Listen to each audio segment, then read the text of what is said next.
Hi there, everybody. Welcome to Know the Code Show. I think this is episode 5. Today we're going to be talking about how apply filters, which is an event in WordPress, and how that actually passes the arguments from the filter when you wire up to it. How's that getting passed to the callbacks? Now, last week we talked about how PHP handles it, and we took a look at call_user_func_array, right? And we looked at how all of that occurs. Now, today we're going to wrap it up and look at what core does. So let me share my screen. Hold on.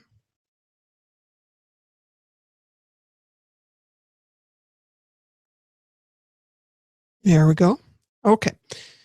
So you remember this graphic from last week, right?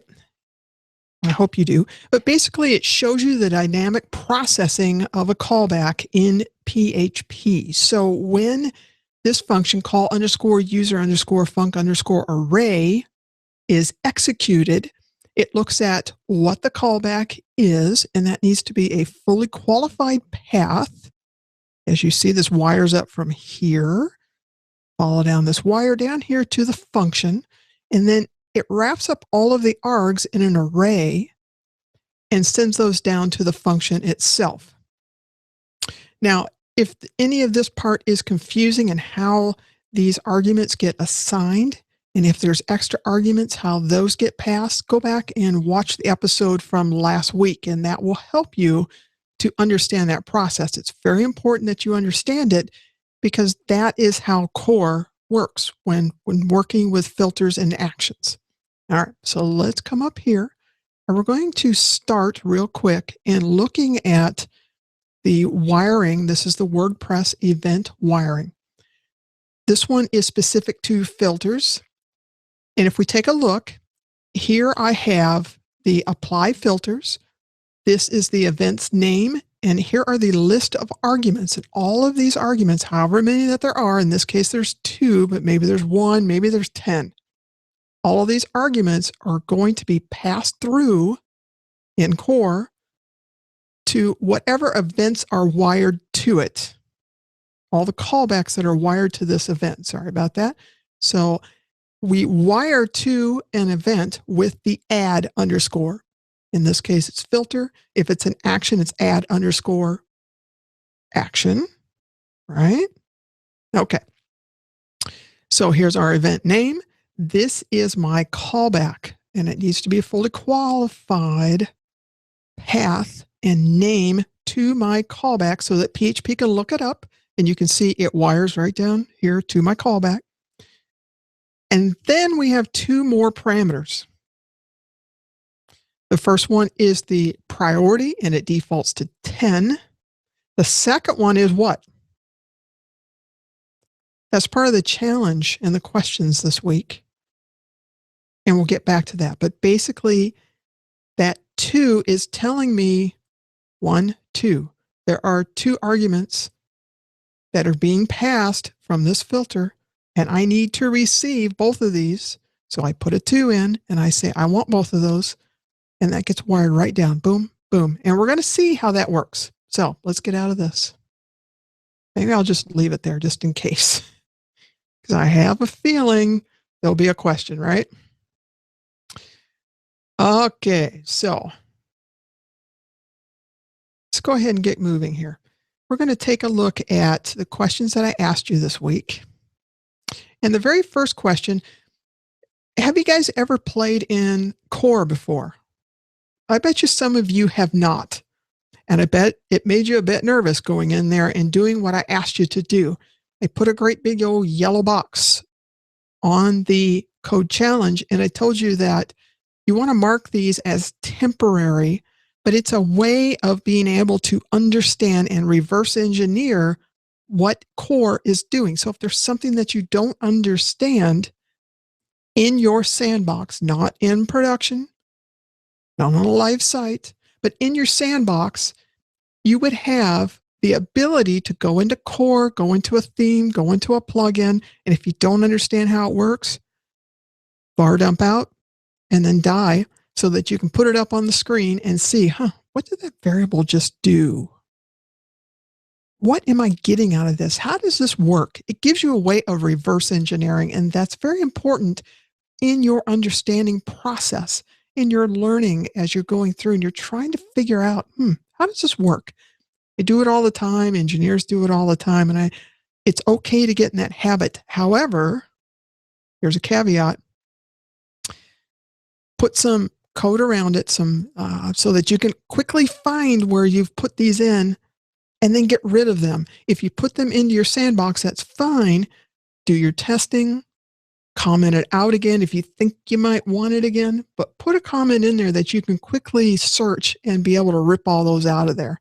If it's in a sandbox, it's okay, because then, oh my goodness, I don't know what I just did. You can always put WordPress back in again, right? No big deal. If it's in a live site, crud, you just took down the site. Not a good thing.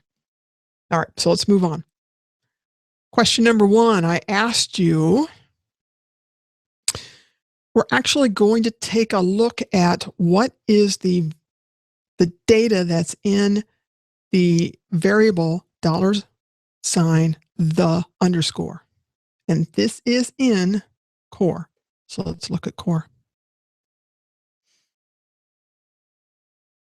If you did a global search for function apply underscore filters, and you found this, and there's a couple of them. There's, you would see it in admin, but the one that we want, because we're going to be dealing with the front end, we're not going to work in the back end, is in wp-includes, and it's in the plugin.php file. And I hope that you found this. If you see what happens here, we've got a function, right? Here's the function name, apply filters. There's a tag, which is the event name. It's the name of your filter hook. And it's commented right up here. You can see it. The value, this is the first arg that's getting passed. And you notice there's no other args. Okay. How do we get the rest of the args? We're going to get to that. But let's come on down. And what I asked you to do is there's a do and there's a loop, right? So we have a for each loop, and it's going through the global, which is $WP underscore filter. That's the event registry for the filters. In memory, PHP is holding this variable WP underscore filter, and it has that registry of all the events that you've wired up to the filter. So when you did add underscore filter, it got stuck into this global variable by the tag name, which tag equals what? Let me pull this up so you can see the graphic again. The event name. So this is tag. And if you see that variable $tag, it relates to the event name. Okay.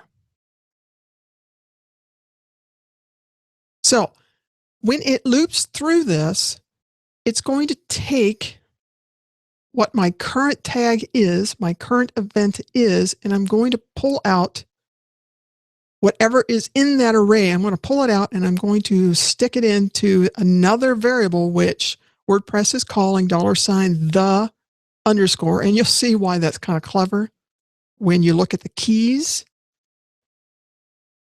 And if you put this code in, now I expanded the code just a little bit. I know you guys didn't do this. I just told you to var dump it out. But I actually expanded it a little bit so that I could target the specific callback so that I could look at it in that realm. Otherwise, I got some junky stuff, and I'm sure you did too, that didn't make a lot of sense. So I wanted it to make a bit more sense to you. So let's take a look. When we run that, here's what we get. And you see, I put a little comment in here to help you out. This is what is in the variable $the underscore. There are two keys in here. One is called function, and the other is called accepted underscore args. Okay, what is that? The function is your fully qualified path and function name. It's this right here. See? That's what relates to that. So this is function key. The other one, which is accepted_args, relates to how many arguments do you want? In this case, I wanted 2. So I got 2 of them. It says 2. Now, this is in the questions this week. So I might as well go ahead and cover it. Why? Let's go out of order, just to confuse you. I asked you, what is the default on this? And the defaults to what? It's a filter. Come on. You know there's going to be at least one thing coming through because it's a filter. The filters, if you're confused by those actions and filters allow you a way to receive a variable, a piece of data from core and manipulate it and then return it back. So it's a way of taking, for example, text or some other value, some piece of data, and being able to manipulate it in your code, in your callback, and then send it back. Actions, however, are events also, but they don't receive the argument back. Instead, they're just letting you know, hey, I'm doing something, I'm firing an event, and go do something now. It's just letting you know this has happened in the sequence of the program loading, whatever state that it's in right now. And it's letting you know, okay, now your code that is wired up to that can now go and fire. So that's how that works. All right. So for filters, we need to know how many arguments are being passed. How many arguments should I be dealing with? And if I were to go to Codex, I hope that you spent some time in Codex this week, and you looked at apply_filters. What do you see here? It says the tag, and it tells you what that is. It tells you a value, and again, this is the value that you will be modifying when you pull it into your callback. And then var, there's a whole bunch of vars you can put on here. Yeah, those are just whatever extras that need to be passed through as well. And each one of the filters is going to have a different number of vars. Some will have none. Some will have a bunch. If you code up your own, you can put in as many as you want. You know you're passing one, which is value, and then the rest of this is all completely what? Right here, what's it say? Optional. So the default is none. Right? Okay. Now, if I looked at add_filter in Codex, what do I see? It says tag, that's the event name, and then it says the function to add. This is the name of your callback, fully qualified. Then there's a priority, and look right here. Look at the name and how that lines up with what I see right here is a key. All right, cool. And if I scroll down, it says it's optional, so you don't have to put it in. And when you don't put it in, what does it default to? Right there. 1. Do you see it? Default of 1. So this is the number of arguments that the function, the callback, accepts. All right. So I'm going to get out of these. We don't need them anymore. And if I look at the code, you're probably going, well, show me your code. Come on. Great. Here we go. When I wired this up, and I'm wiring to the_title, that's the event that I'm hooking into just for this example. Here's my fully qualified path. And yes, I do namespace. We'll look at that in a second. There are 2 arguments that I am defining. Saying there's 2, I want 2. All right. Here is my full qualified path right here. Know the code show episode 5, and that's the name of the function. And this part right here, for those who are still struggling with namespacing, this part right here relates to, let's come up, the magic key which is namespace. Cool. And come up here. All it does is it grabs this. See the namespace at the top? That's what it's grabbing, and it's stuffing right in here. And it says, this is the full path. So it's just a shortcut. So I don't have to type that out every time. I can just put namespace in there and boom, off I go. If you prefix things, then you don't need namespace. And then you would just say, like, this would be Tanya underscore, right? That's how you're used to seeing it, but I namespace. So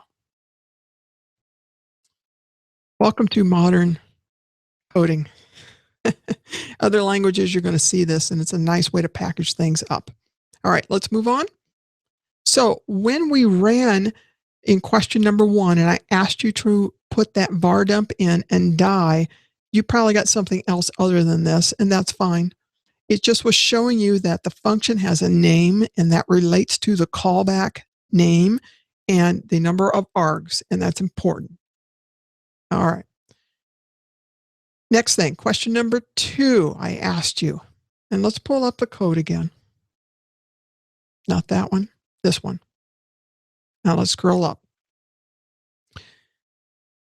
When you looked at apply filters, in this case, let me find this here for you real quick so that we can look at function, apply underscore filters, and we're looking for the title, right? Well, obviously I didn't do that right, so hold on one second. No, that's why. Sorry about that. And there are a couple of them. There's back end, which we don't want the back end. We want the front end. And in this case, I'm dealing with the post template is what I want to deal with. And I want to look at this. So when I'm attaching myself, I'm wiring myself up, I'm registering myself to the underscore filter, which is an event. I'm doing it right here. And if I scrolled up to the top, you can see when when WordPress fires get the title function, which we're all used to seeing. We look in the code, we see that, yeah, I need to get a title that's my post title. It comes down and it's assembling the title. And right before it spits it out and returns it back, it throws it through an event filter so that we have a chance to manipulate it if we want to in our code. And there are 2 parameters, 2 args that are being passed. The first one is, of course, the title. Makes sense. That's what it's dealing with. And then it gives us an optional one, which is what? ID, which is the post ID. It says it right here, post ID. Okay, so there are 2 of them coming. Let's go back. I've got the tag, which is the underscore title. That's the event's name. I've got the value, which is $value, which relates to, wires right up to the post title, which is the variable $title. Okay. And then we scroll down. Somehow I need to be able to get that third or that second parameter. Oh, it's actually a third parameter, but it's the second arg in our list here. I need to be able to get post ID. How do I do that? How do I get that thing? It's not being declared in the function's argument list. It's done right here with func underscore get underscore args. That's a PHP function. And we went through that last week where it goes and it does what? Come on. It pulls down all of the arguments that were passed into this function being apply underscore filters. So it grabs all of them. And we're now going to assign it into args. The rest of this code, let's just skip over that. We'll come back to it another day, but not today. It's not part of our discussion today. So let's put this in. I want to see what args looks like. We're running a little bit later today. There's a lot to cover, so I hope that you don't mind. Let's go ahead and refresh this. Here's what args looks like. The title is the first element in the array, which is at index of 0. Index arrays are always 0. The title is the event name. Then this is the actual title, and this is the post ID. 1, 2, 3. I have 3 args that got passed to apply underscore filter. Is that correct? Nod your head. Yeah. 1, 2, 3, right there. Excellent. And so all of those got passed. And now I need to be able to pass both of these, but not the first one, off to the callbacks. All the callbacks that are wired up to this particular event, I need to be able to send those out, broadcast those out to all the callbacks so they can receive them. And that's what I'm doing here. If I go back to the code, we're going to scroll down. That's what we're doing here with call underscore user func underscore array. It has an array slice in it. And we went through this last week where the args, we start at the element number 1 because we don't want 0, right? 0 is the tag name, which is the event name. And here is how many I want to pull out. I want 2. There are 2 of them. If I don't put anything, and let's go do that and see what happens. I don't put anything in there. It defaults to number 1. I want 1 arg. That's it. Just the value. That's all. So how do I get this second one? And what's going to happen? Do you feel the drama? Yeah, you should have got these really ugly warning box, right? And I hope that you did. And this is telling you, it's kind of small. It's squiggy little eyes. Let's see if I can blow it up here. There we go. It's saying missing argument number 2. So that second argument, let's go back to this, of post ID, it's missing it. Why is it giving me that warning? Because when PHP comes down and it sees this particular argument list that has been declared for this callback function, there are 2 of them, and it has to fill both of them because neither of them are optional. So it gives us a warning and says, uh-oh, I'm only sending you 1. And why am I only sending 1? Right here. Accepted underscore args key defaults to a value of 1. If you do not define it right here by saying, I want 2 of them, it's going to default to 1, and then you're only going to get 1, and you're going to get this bad warning. Nasty looking, isn't it? So that's how that works. And that was our code challenge today, too. Does that make sense to you? Gosh, I hope so. If not, we're going to talk about it more. I can cover more of these and other code challenges too to help you out. You just need to let me know what works for you and what doesn't. So let's go ahead and take a look at questions here.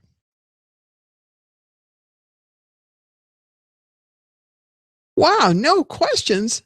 Come on. I guess you guys understood it today, huh? Excellent. Excellent. So, as I said, don't be afraid to go into the code and add in this temporary code, but make sure you flag it at the top and at the bottom so that you know this is all temporary. And I'm going to comment that out, and I'm going to leave it just in case one of you later on tells me, I don't understand. Okay, great. Then we'll come back to this and we'll take a look. All right, great. Now let's see if I can find where I put the broadcast at. Hope you guys enjoyed today. Next week, I don't know what I'm going to do next week, actually.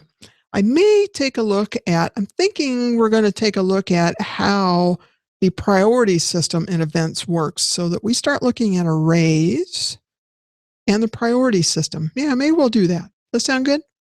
Excellent. We're on a roll. We might as well. Great. We'll talk to you guys later. Thanks. Happy coding.